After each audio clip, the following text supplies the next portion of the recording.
తమిళనాడులో ఎన్నికల వేడి పెరుగుతోంది. పోటాపోటీగా ఫ్రీ తాయిలాలు ప్రకటిస్తున్న పార్టీలు రెండో విడత మేనిఫెస్టో విడుదల చేశారు అన్నా డిఎంకే. ఇంకా ఏడాదికి ఉచితం 3 గ్యాస్ సిలిండర్లు అంటూ కూడా ఉచితంగా 3 గ్యాస్ సిలిండర్లు అంటూ కూడా దీంట్లో ఈ మేనిఫెస్టోలో పెట్టారు. ఇక పెన్షన్లు 2000కు పెంచుతామంటూ అన్నా డిఎంకే మేనిఫెస్టోలో జత చేర్చడం జరిగింది. ఇక జల్లికట్టు కమిటీలకు 5 లక్షల సాయం అంటూ కూడా జల్లికట్టు గురించి కూడా ఒక హామీ ఇవ్వటం జరిగింది.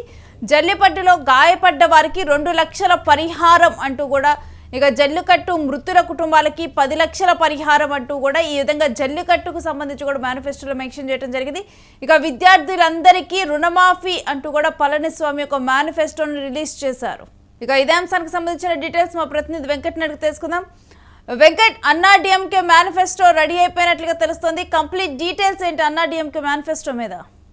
ఎక్కడైనా తమిళనాడు ఎన్నికలు ఎప్పుడు దగ్గర పడుతున్న కొద్ది కూడా రాజకీయంతో పాటుగా ఇటు హామీల గురించి కూడా కొంత ఉత్కంఠ అయితే నెలకొందని చెప్పాలి. అంటే ఎవరు ఎలాగైనా సరే ఈసారి ఎన్నికల్లో గెలవాలని ఎన్డీఏ, అదేవిధంగా అధికారాన్ని నిలబెట్టుకోవాలని అటు కొంత డిఎంకే ప్రయత్నాలు చేస్తున్నాయి. ఇదే సమయంలో విజయ్ టీవీకే పార్టీ కూడా తమిళనాడు ప్రభావం చూపించే ప్రయత్నం అయితే గట్టిగానే చేస్తూ వస్తుంది. ఈ నేపథ్యంలోనే హామీలకు సంబంధించి అటు పోటాపోటీగా రాష్ట్ర ప్రభుత్వం కానీ అదేవిధంగా అటు ప్రతిపక్ష అన్నా డిఎంకే గాని ఇవ్వడం అనేది మనం చూస్తూనే ఉన్నాం.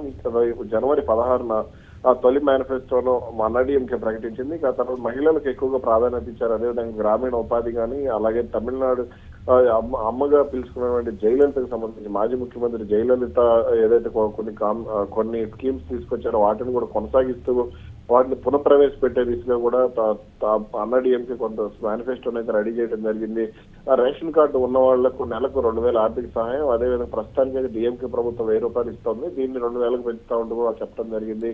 అదేవిధంగా పురుషులకు సిటీ బస్సుల్లో ఉచిత ప్రయాణం అంటూ కూడా అన్నా డిఎంకే ప్రకటించింది. ఇప్పటికే మహిళలకు అందిస్తున్నారు. ఇది కొనసాగిస్తూనే పురుషులకు కూడా ఉచిత ప్రయాణం అందిస్తా ఉండి కూడా చెప్పడం జరిగింది. అదేవిధంగా హౌసింగ్ లోన్లు ఏవైతే ఉంటాయో అంటే అమ్మ ఇళ్ల పథకం కింద తక్కువ అలాగే 0 వడ్డీ రేట్కే హౌసింగ్ లోన్లు ఇస్తా ఉంటూ కూడా ప్రకటించారు. అలాగే 2 వీలర్ కి సంబంధించి కూడా నెలకు 5 లక్షల మంది మహిళలకు 25,000 సబ్సిడీతో 2 వీలర్లు ఇస్తాము. అలాగే ఇటు గ్రామీణ ఉపాధి హామీ పథకం ఏదైతే ఉందో దీన్ని కూడా 100 రోజుల నుంచి 150 రోజులు పెంచుతా ఉండదు గతంలో హామీ ఇవ్వడం జరిగింది. ఇక ఇప్పుడు కొంత అంటే రెండో విడత హామీలు ఒకసారి చూస్తే రేషన్ కార్డు ఉన్న వాళ్లకు సంవత్సరానికి 3 గ్యాస్ సిలిండర్లు ఏదైతే ఆంధ్రప్రదేశ్ లో అమలు అవుతుందో ఇది తమిళనాడు అమలు చేసేందుకు అటు అన్నా డిఎంకే ప్రభుత్వం అన్నా డిఎంకే పార్టీ ప్రకటించడం జరిగింది. అలాగే ఇదేదో సామాజిక పెన్షన్లు ఉన్నాయో వీటి సామాజిక భద్రతా పెన్షన్లు ఏవైతే ఉన్నాయో ప్రస్తుతం 1200 రూపాయలు ఇస్తున్నారు తమిళనాడు. దీన్ని 2000 రూపాయలకు పెంచే దిశగా కూడా అడుగులు వేసింది. అలాగే జల్లికట్టు ఏదైతే సంక్రాంతి సమయంలో జరిగేటువంటి జల్లికట్టు కార్యక్రమం ఏదైతే ఉందో దీన్ని అక్కడ తమిళనాడులో ప్రతిష్టాత్మకంగా తీసుకున్నటువంటి పరిస్థితి ఉంది. మన దగ్గర కోడి పందాలు ఎలాగో వాళ్ళకి కూడా జల్లికట్టు అలా ఉంటుంది. అయితే వాళ్ళందరికీ కూడా జల్లికట్టు కమిటీలు ఏవైతే ఉన్నాయో వాళ్ళందరికీ కూడా 5 లక్షల రూపాయలు సబ్సిడీ ఇస్తామంటూ కూడా అన్నా డిఎంకే ప్రకటించింది. అలాగే ఈ జల్లికట్టులో గాయపడిన వాళ్ళందరికీ కూడా 2 లక్షల రూపాయల పరిహారం, అలాగే ఎవరైనా ప్రాణాలు కోల్పోతే 10 లక్షలు, అలాగే ఆన్లైన్ రిజిస్ట్రేషన్ కు బదులుగా మాన్యువల్ సిస్టమ్ పునఃప్రవేశపెడతామంటే కూడా తెలిపింది. అలాగే విద్యార్థులకు సంబంధించి రుణమాఫీ ఏదైతే ఉందో ఎడ్యుకేషన్ లోన్స్ ఉంటాయి కదా, ఉన్నత విద్యను అభ్యసించడానికి ఎడ్యుకేషన్ లోన్స్ తీసుకుంటారు, వీటికి సంబంధించి కూడా రుణమాఫీ చేసేందుకు కూడా అక్కడ అన్నా డిఎంకే ప్రభుత్వం అన్నా డిఎంకే అధికారంలోకి వస్తే సిద్ధంగా ఉన్నారంటూ కూడా ప్రకటించడం జరిగింది.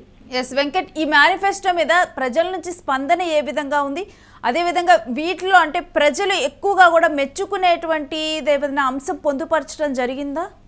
అయితే ఈ పెన్షన్లకు సంబంధించి ఏదైతే 2000 రూపాయల వరకు ప్రస్తుతం 1200 ఇస్తున్నటువంటి పెన్షన్ 2000 ఇస్తామని ప్రకటించడం అదొకటి ప్రజల్లో నుంచి మంచి స్పందన వచ్చేటువంటి అంశం. అదేవిధంగా రేషన్ కార్డు ఉన్న వాళ్ళకి సంవత్సరానికి 3 ఉచిత గ్యాస్ సిలిండర్లు ఇస్తామని చెప్పడం. అలాగే జల్లికట్టుకు సంబంధించి ఏదైతే జల్లికట్టు కూడా కొంత అక్కడ ప్రజలు ఆకట్టుకునేటువంటి కార్యక్రమమే. దీనికి లక్షల సంఖ్యలో తమిళనాడు ప్రజలు పాల్గొనే అవకాశం ఉంటుంది కాబట్టి దీనికి కూడా మంచి స్పందన వస్తోంది. అలాగే ముఖ్యంగా విద్యార్థులకు సంబంధించి అంటే లోన్లు తీసుకుని చదువుకున్న వాళ్ళు ఇప్పుడు ఉద్యోగాలు లేక అలాగే ఆర్థిక ఇబ్బందులతో కొంత ఇబ్బంది పడుతున్న వాళ్ళు కట్టలేని పరిస్థితిలో ఉన్న వాళ్ళు ఖచ్చితంగా ఇది మంచి స్కీమ్ గానే చెప్పుకోవచ్చు. అయితే ఎంత రుణమాఫీ చేస్తారు ఏంటి అనే దానికి సంబంధించి ప్రస్తుతానికి ఒక క్లారిటీ ఇవ్వలేదు.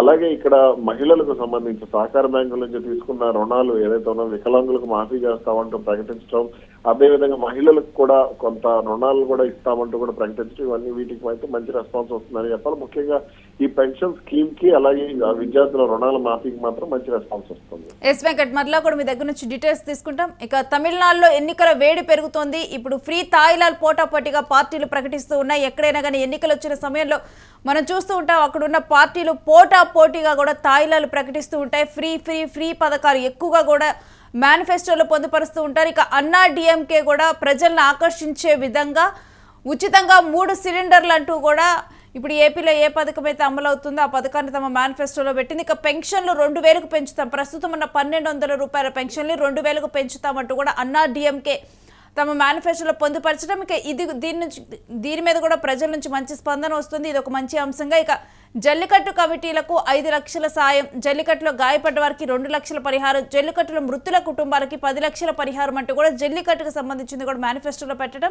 ఇక విద్యార్థులకు రుణమాఫీ అంటూ పళనిస్వామి తన మేనిఫెస్టోలో పెట్టారు. ఇక ఇవన్నీ అంశాలు కూడా అంటే కొంత ఇంప్రెస్ చేసే విధంగానే, జనాలకి ఆకట్టుకునే విధంగానే మేనిఫెస్టో మొత్తం కూడా రెడీ అయినట్లు తెలుస్తోంది.